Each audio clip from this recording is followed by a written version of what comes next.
ክብር ለጌታ ለኢየሱስ ይሁን። ያለፈው ሳምንት ክፍል 2ን አይተናል። ዛሬ ደግሞ ክፍል 3ን የምንማር ይሆናል። ክፍል 3 ሮሜ መጽሐፍ ምዕራፍ 1 ቁጥር 16 እስከ 17 ያለው ክፍል ነው። ያም የምንማረው በወንጌል አትፈር በሚለው በወንጌል አትፈር ወንጌልን ለመስበክ አትፈር በሚለው የምናይ ይሆናል። ሮሜ መጽሐፍ ምዕራፍ 1 ቁጥር 16 ላይ ምን ይላል? የእግዚአብሔር ቃል አነባለሁ።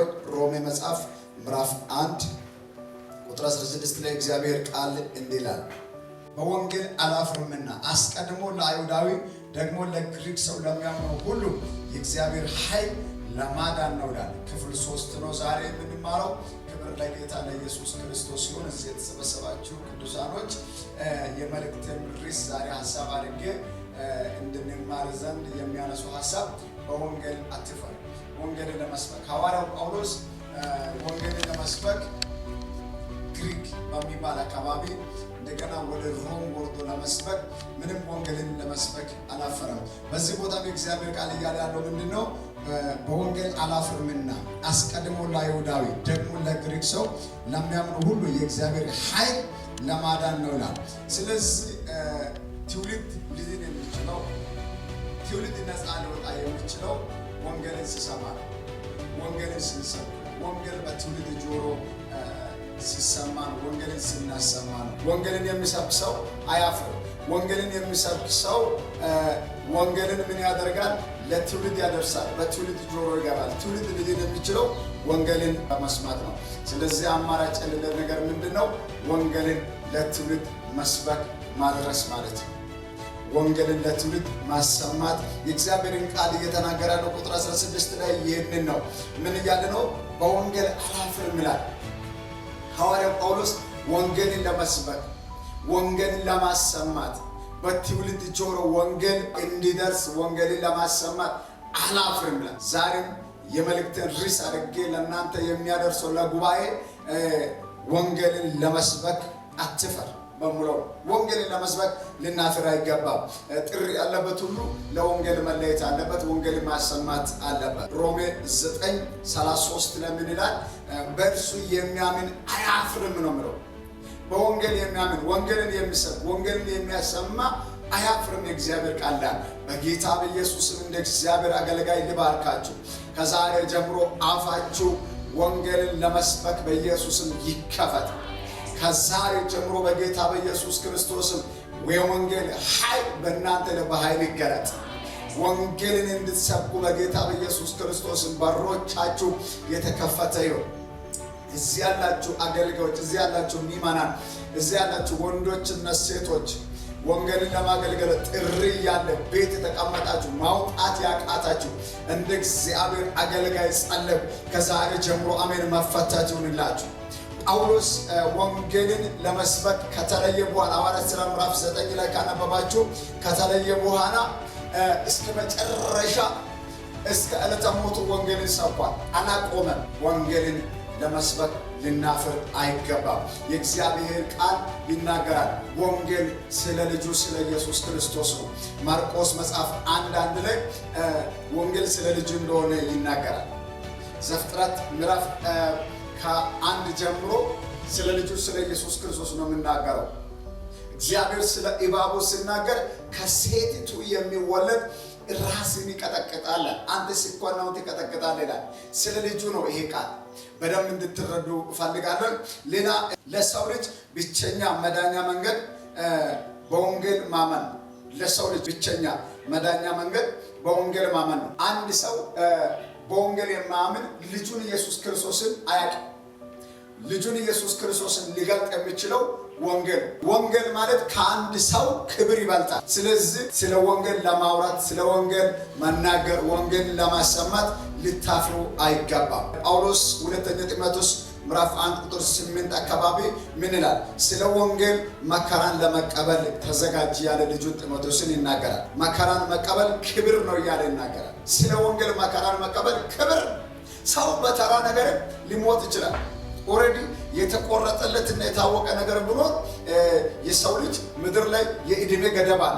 ግን ለወንጌል መከራ መቀበል ለወንጌል መሞት ለወንጌል መለየት ክብር ነው። ሐዋርያው ጳውሎስ ይናገራል በዚህ ቦታ ሁለተኛ ጢሞቴዎስ 1:8 ነው የሚለው ስለ ወንጌል መከራን መቀበል ክብር እንደሆነ ይናገራል።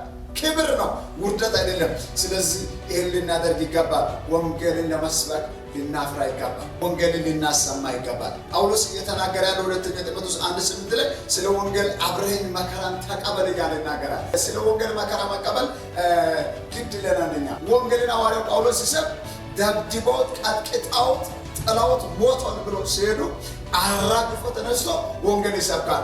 ዛሬም ልጸልይላችሁ በጌታ በኢየሱስ ክርስቶስ ስም አራግፋችሁ ተነስታችሁ መስበክ ይሁንላችሁ። ጳውሎስ መደብደብ ብቻ ሳይሆን በኢባብ ተነጥፎ እንኳን ሐዋርያት ሥራ ምዕራፍ 28 ወደ ታች ያለው ቃል አንብቡ። እፉኝቱን በእሳት አራገፈ ነው የሚለው። ዛሬም ልጸልይላችሁ እስከ ዛሬ ከህይወታችሁ ያልተራገፈ እፉኝት የሆነባችሁ ነገር ህይወታችሁን ያሰረው ዘመናችሁን ያሰረው በጌታ በኢየሱስም ከህይወታችሁ ላይ ዛሬ የተራገፈ ይሆን። ከዘመናችሁ ላይ በጌታ በኢየሱስም የተራገፈ ይሆን። ከዛሬ ጀምሮ በጌታ በኢየሱስ ክርስቶስም አራግፋችሁ ተነስታችሁ ወንጌልን መስበክ ይሆንላችሁ። የእግዚአብሔር ቃል ይናገራል። ዕብራውያን 4:12 ላይ የእግዚአብሔር ቃል ይናገራል። አንብቡ። የእግዚአብሔር ቃል ሕያው ነው፣ የሚሰራ ሁለት አፍ ካለው ሰይፍ ሁሉ ይልቅ የተሳለ ነው። ሁለት አፍ ካለው ሰይፍ ይልቅ የተሳለ ነው። ምን? የእግዚአብሔር ቃል ምን? ወንጌል የሚቆርጥ የሚለይ ነፍስን፣ ጅማትን፣ ቁርጭምጭሚትን እስኪለይ የሚወጋ ነው እያለ ይናገራል። ስለዚህ ሕያው የሆነውን ወንጌልን ለመስበክ ሐዋርያው ጳውሎስ ወደ ሮም ወርዶ ሰብኳል። ግሪክ አካባቢ ሰብኳል። ቆሮንቶስ ላይ ሰብኳል። ተሰሎንቄ አያሌ የተለያዩ ሀገራትን የዞረ ወንጌልን ሰብኳል። አላፈረም። ስሙ በእግዚአብሔር ቃል ተጽፏል። ስለዚህ እኛም ዛሬ ልንረዳ የሚገባው ነገር ምንድን ነው? ወንጌልን ልንሰብክ ይገባል ማለት ነው። ሮሜ መጽሐፍ ምዕራፍ 1:17 ስለ ጽድቅ ያወራል። ጽድቅ ማለት ምን ማለት ነው? በሁኔታ ውስጥ ትክክለኛ ሆኖ መገኘት ማለት ነው። ትክክለኛ ሆኖ ከእግዚአብሔር ጋር ባለው ግንኙነት ትክክለኛ ሆኖ መገኘት ማለት ነው። ጳውሎስ ስለ ጽድቅ ይናገራል። እኛ በክርስቶስ የጸደቅን በክርስቶስ የዳንን ሰዎች ምንድነው ማድረግ ያለብን? ኃጢአት እያለ ኩነኔ እያለ ትክክለኛ ተብለን ጻድቅ ተብለን የተጠራን ማድረግ ያለብን ነገር ምንድነው? ወንጌልን ልናሰማ ውዴታ ሳይሆን ግዴታ ነው። ይህን እንድናደርግ አሜን በሉ። በጌታ በኢየሱስ እግዚአብሔር ይርዳችሁ። ክብር ለጌታ። በእምነት የሚገኘው ጽድቅ ወራሽ ለመሆን እምነት ያስፈልጋል። ልናምን ይገባል። ወንጌልንም ልናምን ይገባል። በወንጌል ወንድሞቼ ልንሸማቀቅ ልናፍር የማይገባው ነገር ብኖር ወንጌል ትውልድ እንድድን፣ ትውልድ እንዲያመልጥ፣ ትውልድ ነፃ እንዲወጣ። ወንጌል ደብቀን የምንለው ጉዳይ አይደለም። ወንጌል የህይወት ጉዳይ ስለሆነ አደባባይ ላይ እየሞትን እንኳን የምንሰብከው ጉዳይ። ክብር ለጌታ። ወንጌልን ልናፍር አይገባም፣ ልንሰብክ ይገባል። ዛሬ እያሰማኋችሁ ያለው መልእክት ብኖር ወንጌልን ለመስበክ አትፈር፣ ልታፍር አይገባም። አያሳፍርም። የማሸማቅቅ ጉዳይ ነው። ወንጌልን መስበክ ለእኛ ውዴታ ሳይሆን ግዴታ ነው። ማድረግ ያለብን ምንድነው? ከዛሬ ጀምሮ በህይወት ዘመናችን ባለን በቀረው ዕድሜ ወንጌልን ልንሰብክ ይገባል። ሐዋርያው ጳውሎስ ሰብኳል። ጥሪ ያለበት ሰው ለወንጌል ሊለይ ይገባል። በወንጌል የሚያምን ሰውና ወንጌልን የሚሰብክ ምን አይሆንም? አያፍርም። ወንጌል ስለ ልጁ ስለ ኢየሱስ ክርስቶስ ነው ብያለሁ። ወንጌል ስለ ልጁ ስለ ኢየሱስ ክርስቶስ ነው። ለሰው ልጅ ሌላ ደግሞ ለሰው ልጅ ብቸኛ መዳኛ መንገድ በወንጌል ማመን ነው። በተለይ አይሁዶች ከአብርሃም ጀምሮ ወንጌልን የሰሙ ናቸው። አሕዛብም በእግዚአብሔር አምሳል የተፈጠረ ስለሆነ አይሁድም ግሪክም ጨዋም ባሪያ የለም ይላል ሐዋርያው ጳውሎስ ሲናገር። ትውልድ ሁሉ እንዲድን ወንጌልን ለትውልድ ልናሰማ ግዴታችን ይሆናል። ይህን እንድናደርግ ዘንድ አሜን። ጌታ ይርዳን። ክብር ለጌታ ለኢየሱስ ክርስቶስ። ማድረግ ያለብን ምንድነው? ወንጌል መስበክ ለእኛ ትልቅ ክብር ስለሆነ ከዛሬ ጀምሮ በወንጌል ልናፍር ልንሸማቀቅ አይገባም። እግዚአብሔር አምላክ ይርዳን። በሕይወት ዘመናችሁ በአፋችሁ ወንጌል ይሰበክ። ተባረኩልኝ።